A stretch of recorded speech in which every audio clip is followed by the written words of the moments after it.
드디어 아이린 앤 슬기가 왔습니다. 아이린 앤 슬기의 첫 번째 미니 앨범 몬스터 지금 시작합니다. 몬스터는 이렇게 구성되어 있습니다.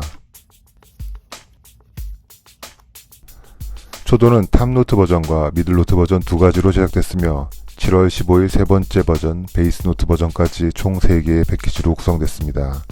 로고 디자인부터 공들였다는 느낌입니다. 패키징은 디자인이 너무 좋습니다. 메이크업 제품을 차용한 듯한 아이디어가 재밌습니다. SM이 이번 앨범의 패키징에 공을 들였음은 두 가지 버전의 각각 다른 포토그래퍼를 섭외했다는 점에서부터 발견할 수 있습니다. 두 종류의 포토북은 동일하게 시크함을 테마로 하고 있지만 탑노트 버전에서는 전체적으로 색감을 절제하고 미들노트 버전에서는 톤업 시켰습니다. 탑노트는 최대한 포토그래퍼의 작품이며 컬러감이 가미된 미들 버전은 송시영 포토그래퍼의 작품입니다. 송시영 포토그래퍼는 레드벨벳의 RBB 앨범과 파워업 앨범의 작가입니다. 본격적으로 빠르게 포토북을 감상해 보겠습니다. 레벨의 어니라인 두 사람은 이제 완전히 어른이 됐습니다. 과하지 않고 고급스럽게 작업됐습니다. 비주얼적으로 성숙한 느낌을 시도한 사이코의 연장선에 있으면서도 훨씬 심플하고 고급스럽습니다. 특히 슬기는 눈빛으로 어나더 레벨을 보여줄 때다 라고 말하는 게 들리는 듯합니다. 이번 앨범에서 슬기의 비주얼적 성장은 주목할 만합니다. 데뷔 초에 두 사람의 외모가 헷갈린다는 사람이 많았던 것이 기억납니다. 이젠 그런 얘기를 듣지 않을 것 같습니다. 특별히 오브제 없이 사진 컨셉이 이어집니다. 합성을 한 듯한 배경 건물이 다소 거슬립니다.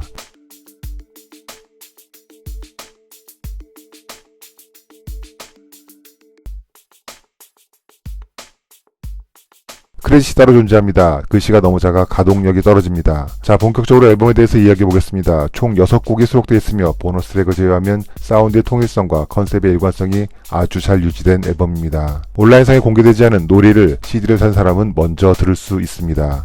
노래를 후속곡으로 선정했다는 걸 이미 공표한 상태라 앨범의 구매 가치를 높이는 전략입니다. 타이틀곡 몬스터에 대해서 본격적으로 이야기해 보겠습니다. 야코보 야시 그루즈맨, 델라니 제인, 젠스본, 그리고 유영진이 참여했습니다. 세 외국인 작곡가는 모두 캐나다 출신이고 알려진 정보가 아직 별로 없는 야코보를 제외하고 두 사람은 작곡가로 이미 여러 팝 뮤지션들과 작업을 꽤 많이 했습니다. 젠슨본은 이번 앨범 크레딧 표기에서 오타가 났습니다. 가사로 넘어가 봅니다. 상대방의 꿈속에 들어가 춤추고 놀며 괴롭히는 불멸의 몬스터를 표현했다. 공식 앨범 속에 들어있는 내용입니다. 가사 내용이 쉽게 해석되진 않습니다. 몬스터는 내 안에 있는 듯 싶습니다. 몬스터가 내 안에 나온 목적은 춤추고 노는 겁니다. 욕망의 리미트가 해제된 내 안의 몬스터는 밤에 나타나나 봅니다. 낮에도 어디 가는 게 아니라 내 안에 있는 겁니다. 그러니 영원히 존재하는 겁니다. 좀 더 쉽게 해석해버리면 내 안의 몬스터가 밤이 되면 몸과 정신을 지배해 춤추고 놀게 만든다로 요약 가능합니다.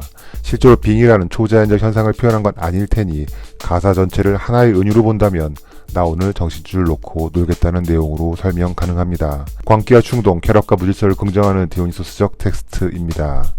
컨셉이 아주 멋지고 확실합니다. 이런 종류의 은유적이고 그로테스크한 가사를 만나는 게 흔치 않은 것 같아 반갑습니다. 지금까지 몬스터라는 제목으로 발매된 많은 노래들이 있었습니다. 다 연인관계를 설정하고 그 둘 중 하나가 몬스터, 그러니 괴물 같은 놈이라는 이야기를 담아낸 다소 뻔한 내용이었던 걸 감안하면 지금까지 몬스터 중에서 제일 쿨색 몬스터입니다. 듣는 순간 곧바로 알아듣기 어려운 가사인 건 사실입니다.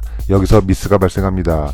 레드벨벳 본캐와 선명한 차이를 주는 방향이라는 건 인정합니다. 하지만 아이린 슬기라는 아티스트의 캐릭터가 아무런 설명이나 과정 없이 갑자기 내면으로 파고든 걸 대중들이 받아들일 수 있을까 하는 부분입니다. 그것도 어두운 방향으로 묘사했으니 더 납득이 어렵습니다. 만약에 이 가사를 아이린이나 슬기가 썼다고 한다면 적어도 대중들은 이걸 따라가려고 노력이라도 할 텐데 켄지가 써준 가사라는 점에서 의지가 꺾여버립니다. 사실 쉽게 이해할 수 있는 가사가 아니기에 켄지가 쓴 가사를 두 사람이 완전히 이해하고 불렀을까 하는 불필요한 의심만 자꾸 듭니다. 유닛이라는 형식에 따라 변화의 요구를 적극적으로 관철시킨 건 이해하지만 대중들에게도 아티스트 스스로에게도 설득력이 있는지 충분히 고민해봐야 하는 지점입니다. 이건 옷 입는 스타일을 바꾸는 것과는 아예 다른 차원의 문제입니다. 그냥 스타일이 바뀌었으니 딴 사람처럼 행동해도 이해해줄 거라고 쉽게 판단한 듯합니다. 차트 성적의 부진 이유는 이 노래가 무슨 말을 하는지 이해하기도 어렵고 공감하기도 어렵기 때문으로 보입니다. 뒤에서 이야기하겠지만 활동 방식에도 이 약점이 드러납니다. 뮤직비디오 공개 시점에도 작은 트러블이 있었습니다. 뮤직비디오 공개가 음원 발매 하루 뒤에 진행되고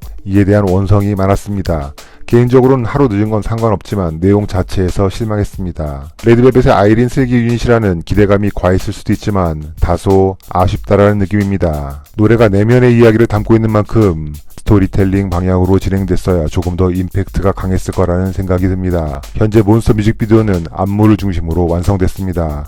댄서들과 하나돼 몬스터를 표현하는 퍼포먼스를 카메라가 열심히 담아내고 있지만 연출과 편집에서 인상적인 부분은 없습니다. 어색하게 총을 들고 갱스터 흉내를 내는 건 그러려니 하겠습니다. 아이린의 얼굴을 AR로 더 씌운 장면에서는 실소가 터져나옵니다. 심지어 CG도 그다지 좋지 않습니다. SM은 이어서 더 스테이지라는 안무 영상을 공개했습니다. 여기서도 몬스터가 또 나옵니다. 정말 싫습니다. 촬영이나 편집면에서 공식 뮤직비디오가 약간 더 낫습니다만 더 스테이지 안무 영상을 보고서야 이번 안무를 얼마나 잘 만들었는지 확인할 수 있었습니다. 안무라도 멋있게 보여주겠다는 공식 뮤직비디오의 의도가 실패했다는 뜻입니다. 하루 공개가 늦은 것은 많은 사람들이 심의 문제가 있었을 거라고 추측했습니다. 편집을 다시 할 수밖에 없었던 것이 아닌가 하는 내용이었습니다. 물론 그럴 수 있다는 생각이 듭니다.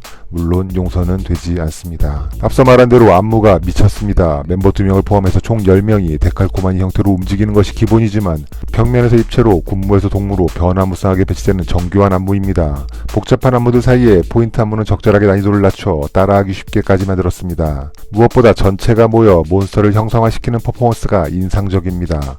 구성이나 주제에서 노래를 완전히 흡수하고 나온 결과물입니다. 음원에서 아직 공개 안 된 놀이와 다이아몬드, 필굿, 젤리 모두 잘 뽑힌 준수한 음원이며 일기의 솔로곡 언커버는 매우 매혹적입니다. 전체 트랙들이 비교적 유기적으로 구성되어 있으며 하나의 앨범으로 뛰어난 완성도를 보입니다. 팀 활동에서 분량적으로 컨셉적으로 보이지 못한 두 사람의 음색이 선명하게 차별화되어 들리는 선곡들과 앨범 전체의 프로듀싱이 매끄럽습니다. 특히 이번 앨범에서 나중에 음원 공개될 놀이와 몬스터는 하나의 스토리로 구성돼 이어들었을 때 짜릿하게 다가옵니다. 다양한 의미에서 좋은 앨범이고 두 명의 멤버들에게도 레드벨벳 팀에게도 의미 있는 앨범입니다.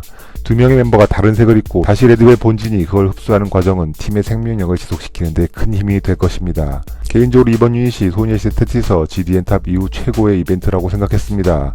중의적인 의미에서 완벽한 어나더 레벨을 보여줄 거라고 기대했습니다.